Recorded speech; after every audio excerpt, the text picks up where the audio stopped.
មានម៉ាក់ប៉ាកុមារមួយចំនួនសួរខ្ញុំថាលោកគ្រូកូនខ្ញុំក្តៅខ្លួនសង្ស័យមានជំងឺគ្រុនឈាមប៉ុន្តែតេស្តឈាមលើកទី1អត់ឃើញគ្រុនឈាមដល់ពេលតេស្តឈាមលើកទី2បានបញ្ជាក់ថាគាត់មានជំងឺគ្រុនឈាមតើម៉ាក់ប៉ាដឹងទេមូលហេតុនេះមកពីអ្វីដែរចាឲ្យលោកគ្រូថ្ងៃនេះយើងមានប្រធានបទតាក់ទងមួយនឹងជំងឺគ្រុនឈាមដោយសារមួយរយៈនេះគឺមានភ្លៀងលោកគ្រូជួបជំងឺគ្រុនឈាមហ្នឹងមួយរយៈនេះលោកគ្រូមួយរយៈនេះជំងឺគ្រុនឈាមគឺនៅតែមានខ្លះគឺខ្ញុំជួបកុមារដែលមកពីគ្រុនហ្នឹងធ្វើតេស្តឈាមទៅគឺមានជំងឺគ្រុនឈាមចាលោកគ្រូចូលលោកគ្រូតាក់ទងមួយជំងឺគ្រុនឈាមហ្នឹងតើវាចម្លងមកពីអីគេដែរលោកគ្រូបាទជំងឺគ្រុនឈាមគឺជាជំងឺឆ្លងដែលបង្កឡើងដោយមេរោគវីរុសគ្រុនឈាមហើយវាចម្លងពីកុមារម្នាក់ទៅកុមារម្នាក់ទៀតហ្នឹងតាមរយៈមូសខ្លាញីខាំហើយមូសខ្លាហ្នឹងគឺផ្ទុកមេរោគទៀតបាទលោកគ្រូខ្ញុំលើថាមូសខ្លាហ្នឹងវាមានពេលវាចូលចិត្តខាំមកគ្រូម៉ោងប្រហែលប៉ុណ្ណាដែរមូសខ្លាគឺជាទូទៅគឺខាំតែពេលថ្ងៃទេជាពិសេសគឺពេលព្រឹកហើយនិងពេលល្ងាចចូលលោកគ្រូតាក់ទងមួយជំងឺគ្រុនឈាមតើជាទូទៅវាមានរោគសញ្ញាបឋមអីគេខ្លះលោកគ្រូរោគសញ្ញាគ្រុនឈាមដែលម៉ាក់ប៉ាចាប់អារម្មណ៍គួរចាប់អារម្មណ៍ជាងគេគឺក្តៅខ្លួនខ្លាំងគឺក្តៅខ្លួនក្តៅខ្លួនជាប់ដែលយើងប្រើប្រាស់ថ្នាំបញ្ចុះកម្ដៅដូចជាប៉ារ៉ាសេតាមុលហ្នឹងអស់មកជាតិថ្នាំហ្នឹងទៅគឺកូនក្តៅខ្លួនឡើងវិញក្តៅជាប់ហើយកម្រិតក្តៅហ្នឹងគឺខ្ពស់38កន្លះ39ឡើងសំខាន់គឺក្តៅខ្លួនខ្លាំងហើយសញ្ញាផ្សេងទៀតដូចជាគាត់ចំពោះក្មេងធំហ្នឹងមានដូចជាគាត់ឈឺក្បាលឈឺក្របភ្នែកឈឺសន្លាក់ដៃសន្លាក់ជើងឈឺសាច់ដុំហើយឲ្យគាត់មានថយការញ៉ាំអញ្ចឹងបាទចាចូលលោកគ្រូប៉ាម៉ាក់ដែលមកជួបលោកគ្រូកន្លងមកគាត់មានដែលមកជួបលោកគ្រូហើយគាត់មានភ័ន្តច្រឡំនឹងរោគសញ្ញាទៅនឹងជំងឺអីផ្សេងទៀតដែរគ្រូមានដែរគឺទី1គឺគាត់យកច្រឡំថាកូនគាត់មានតែលាកបំពង់កទេគឺ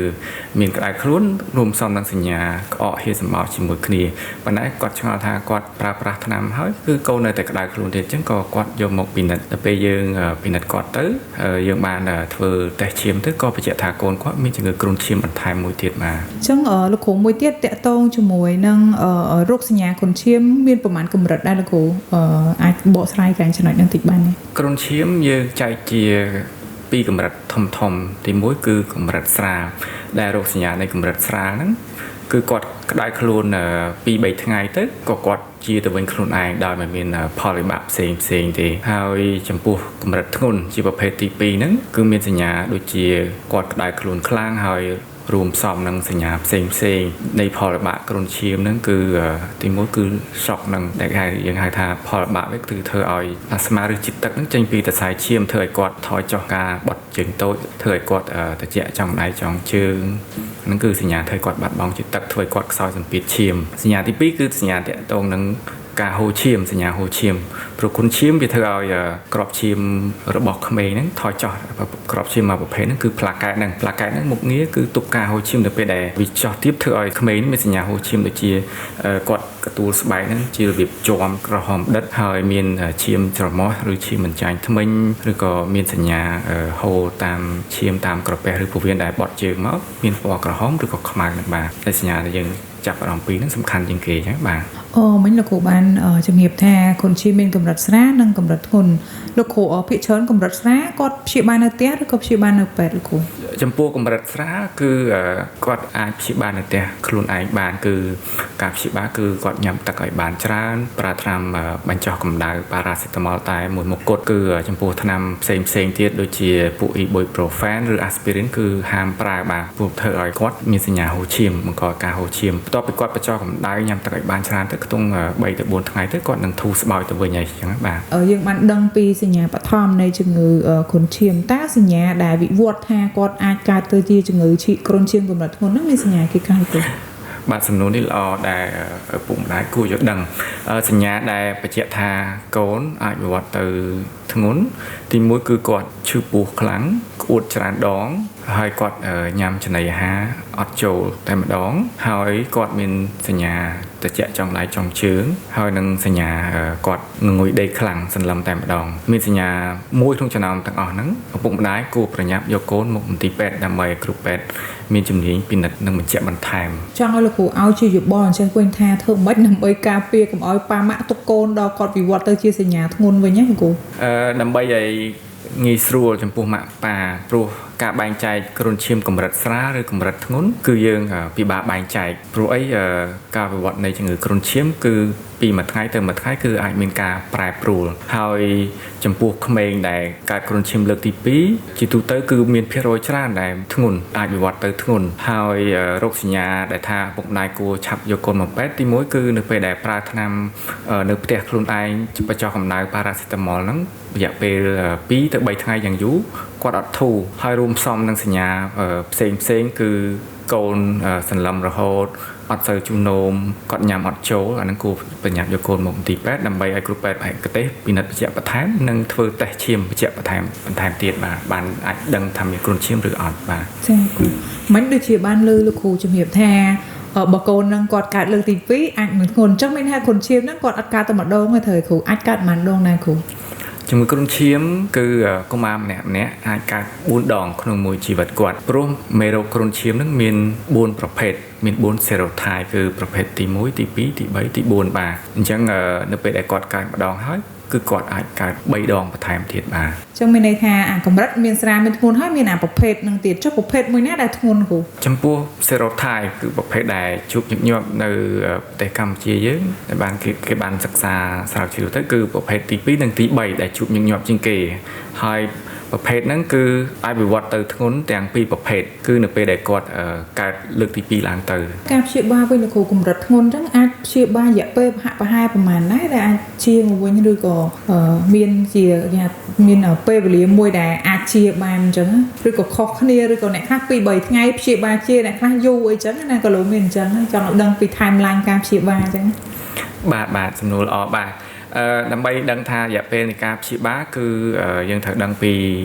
ការវិវត្តនៃជំងឺគ្រុនឈាមមានការវិវត្ត3ដំណាក់កាលដែលដំណាក់កាលទី1យើងហៅថាដំណាក់កាលក្តៅខ្លួនហៅ febrile phase ជាភាសាអង់គ្លេស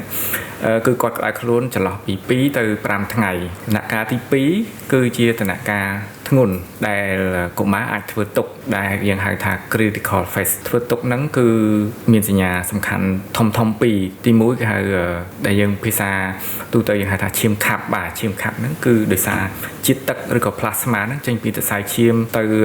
ក្នុងស្រោមសួតទៅក្នុងស្រោមពោះទៅមុខទៅដៃទៅជើងគាត់ធ្វើឲ្យគាត់បាត់បង់ជាតិទឹកបាទធ្វើឲ្យគាត់វិវត្តទៅជា shock អាចវិវត្តទៅធ្ងន់នឹងបាទបណ្ដំរោគសញ្ញាទី2សំខាន់ហ្នឹងគឺសញ្ញាទាក់ទងនឹងការហូរឈាមនៅពេលដែលផ្លាកែតគាត់ទាបខ្លាំងជាទូទៅនៅពេលដែលក្របឈាមផ្លាកែតហ្នឹងទាបជាង100,000បាទអញ្ចឹងសញ្ញាហូរឈាមហ្នឹងដូចខ្ញុំបានបញ្ជាក់ពីខាងដើមអញ្ចឹងមានសញ្ញាដូចជាជាំលើស្បែកឈាមច្រមុះឈាមអញ្ចាញធ្មេញបត់ជើងតូចមកមានឈាមឬក៏បត់ជើងធំមកមានឈាមឬក៏ពណ៌ខ្មៅបាទមានសញ្ញាទាំងអស់ហ្នឹងគួរប្រញាប់មកមន្ទីរពេទ្យចូលដំណាក់កាលទី3យើងហៅថាដំណាក់កាលជាសះស្បើយ convalescent phase ហ្នឹង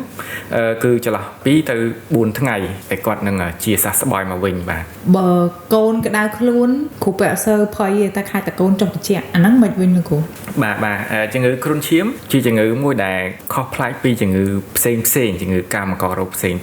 ជំងឺផ្សេងដូចរលាកបំពង់កឬក៏រលាកពោះវៀននៅពេលដែលត្រជាក់ខ្លួនកុមារគាត់ធូរស្បើយពីជំងឺប៉ុន្តែចំពោះជំងឺគ្រុនឈាមគឺខុសប្លែកត្រង់ថាពេលត្រជាក់ខ្លួនហ្នឹងដែលយើងហៅ critical phase ហ្នឹងគឺដំណាក់កាលដែលគាត់អាចធ្វើទុកវិញអញ្ចឹងតើតែគាត់ផុតដំណាក់កាលធ្វើទុកចន្លោះជាទូទៅគឺ24ម៉ោងទៅ48ម៉ោងឡើងគឺគាត់ឆ្លងផុតដំណាក់កាលហ្នឹងទៅគាត់នឹងចូលដំណាក់កាលធូរស្បើយហើយបាទមួយទៀតលោកគ្រូតើតើមួយការព្យាបាលជំងឺគ្រុនឈាមយើងធ្វើតេស្តតែម្ដងដឹងថាគាត់ជំងឺគ្រុនឈាមហើយតែគាត់នឹងត្រូវមានតេស្តអីទៀតក្នុងកំឡុងពេលព្យាបាលអត់គ្រូជំងឺគ្រុនឈាមនៅពេលដែលកុមារគាត់ចូលសម្រាប់ពេទ្យគ្រូពេទ្យជំនាញនិងគិលានុបដ្ឋាគឺយើងនឹងតាមដានគាត់រៀងរាល់ម៉ោងឲ្យបានដិតដល់ដើម្បីតាមដានពីការវិវត្តដែលហៅថាពីរសំខាន់ដែលខ្ញុំលើកពីខាងដើមហ្នឹងគឺទី1គឺហៅថា shock ហ្នឹងបាទជាតិទឹកចេញពីសរសៃឈាមនឹងដែរត្រូវមានការតាមដានដូចជាការវាស់សម្ពាធឈាមការស្ទាបជីបចរហើយការតាមដានកម្ដៅគាត់ហើយនឹងមួយទៀតគឺគេតាមដានក្របឈាមសំខាន់ហ្នឹងដែលយើងដឹងថាឈាមខាប់អត់ហ្នឹងដែលយើងហៅជាភាសាពេទ្យហ្នឹងគេហៅថា hematocrit ហ្នឹងដើម្បីដឹងថាឈាមគាត់ខាប់អត់អញ្ចឹងបាទហើយយើងតាមដានមួយទៀតហ្នឹងគឺក្របឈាមផ្លាកែតដែលជំងឺគ្រុនឈាមហ្នឹងធ្វើឲ្យផ្លាកែតហ្នឹងចុះជារៀងរាល់ថ្ងៃគឺរហូតដល់គាត់ដំណាក់កាលជាសះស្បើយបានចាប់ដើមផ្លាកែតហ្នឹងចាប់ដើម ងើបឡើងមកវិញបានគាត់ធូរស្រាលពីគ្រុនឈាមបាទអញ្ចឹងតែយើងត្រូវតាមដានសម្រាប់ព្យាបាលនៅមន្ទីរពេទ្យហ្នឹងបាទមួយទៀតលោកគ្រូឧទាហរណ៍ថាបើយើងផ្ដាសាយយើងមិនមានថ្នាំផ្ដាសាយតើគ្រុនឈាមគេមានប្រភេទថ្នាំដើម្បីព្យាបាលជំងឺគ្រុនឈាមអត់ឬក៏ការព្យាបាលហ្នឹងមិនដឹងរហូតមកដល់បច្ចុប្បន្ននេះអ្នកវិទ្យាសាស្ត្រអ្នកប្រាជ្ញគឺមិនទាន់រកឃើញថ្នាំព្យាបាលជំងឺគ្រុនឈាមខាថ្នាំទៅសម្រាប់មេរោគគ្រុនជំងឺគ្រុនឈាមតែម្ដងទេការព្យាបាលរបស់ជំងឺគ្រុនឈាមគឺជាការព្យាបាលនៃផលវិបាកជំងឺគ្រុនឈាមគឺជាគេហៅថាជា cycle ជាវដ្តនៃជំងឺគ្រុនឈាមអញ្ចឹងនៅពេលដែលគាត់ឆ្លងផុត3ដំណាក់កាលហ្នឹងទៅគាត់នឹងជាសះស្បើយដោយខ្លួនឯងមូលហេតុដែលគាត់ត្រូវតាមដានត្រូវសម្រាប់ពេទ្យហ្នឹងគឺដើម្បីឲ្យមានគ្រូពេទ្យជំនាញតាមដានពីផលវិបាកដើម្បីព្យាបាលផលវិបាកដើម្បីកុំឲ្យវិវត្តទៅធ្ងន់បាទបើអ្នកជំងឺហ្នឹងគាត់យកអ្នកជំងឺដែលគាត់សង្ស័យថាមានជំងឺគ្រុនឈាមមកជួបគ្រូពេទ្យដល់គ្រូពេទ្យតែថ្ងៃហ្នឹងគឺអត់ឃើញលទ្ធផលថាគ្រុនឈាមទេឲ្យទៅផ្ទះតាមដានសិន2ថ្ងៃក្រោយមកគាត់មកជួបគ្រូពេទ្យម្ដងទៀតស្រាប់តែឃើញគ្រុនឈាមចង់ឲ្យលោកគ្រូបកស្រាយវិញករណីហ្នឹងមិនវិញដល់ជា2ថ្ងៃក្រោយមកបែរជាតែឃើញគ្រុនឈាមអញ្ចឹងគ្រូបាទករណីនេះគឺខ្ញុំឧស្សាហ៍ជួបដែរមូលហេតុសំខាន់ដែលថាគាត់តេស្តឈាមលើកទី1អត់ឃើញហ្នឹងគឺដោយសារពេលគាត់តេស្តក្របឈាមមើលទៅយើងឃើញគ្រូពេទ្យឃើញក្របឈាមសហើយនិងក្របឈាមផ្លាកែតហ្នឹងនៅកម្រិតធម្មតាហើយមួយទៀតហ្នឹងគាត់តេស្តរកមើលមេរោគគ្រុនឈាមដែលតេស្តរកមើលទៅគឺអវិជ្ជមានប៉ុន្តែចំពោះតេស្តនេះសូមបញ្ជាក់ថានៅពេលដែលតេស្តអវិជ្ជមានមិនមែនមានន័យថាកូនគាត់អត់មានជំងឺគ្រុនឈាមទេគឺត្រូវតែបន្តតាមដានទៀតនៅពេលដែលកូនគាត់អត់ធូរស្បើយនៅតែក្តៅខ្លួនបន្តទៀតគឺយើងត្រូវតេស្តឈាមបញ្ជាក់ឡើងវិញដល់ពេល2ថ្ងៃក្រោយគាត់តេស្តទៅចាប់ដើមឃើញក្របឈាមសហើយនិងក្របឈាមផ្លាកែតនឹងចោះទាបហើយក៏អាចគូផ្សំនឹងតេស្តរកមើលមេរោគគ្រុនឈាមនឹងទៅជាវិជ្ជមានវិញដែលបញ្ជាក់ថាកូនគាត់មានជំងឺគ្រុនឈាមពុកម្ដាយត្រូវតែបន្តតាមដានកូនជានិច្ចថែទាំកូនគឺមិនអាចថាក្តៅខ្លួនអត់ចោះកម្ដៅគឺនៅតែ